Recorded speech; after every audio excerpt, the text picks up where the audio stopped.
बाल विवाह पीरियन 21 साल से कम और पुरान 18 साल से कम में अगर शादी हो जाए तिना काजे कहे बाल विवाह। बाल विवाह निषेध अधिनियम 2006 हिना कानून अनुसार जो भी बाल विवाह करावे तेरी 2 सालन सजा ही से और 1 लाख रुपया जुर्मानो छे। यो ते कानूनी प्रावधान।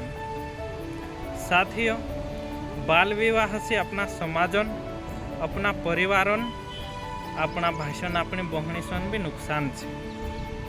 कम उम्र में शादी हो जाए, पीरियन खेलने दहाड़ा रहे, तीन दहाड़ा में शादी कराई दे, तीन पर एक बोझ आई जाए। पूरा कम उम्र में डिलीवरी है, तेरे शरीर पर, तेरे मानसिक स्थिति पर नकारात्मक प्रभाव पड़े।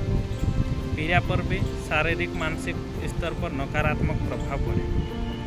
कई बार ते बहनीसन मृत्यु हो जाए और जन्म लेने वाला पीरियन भी मृत्यु हो जाए।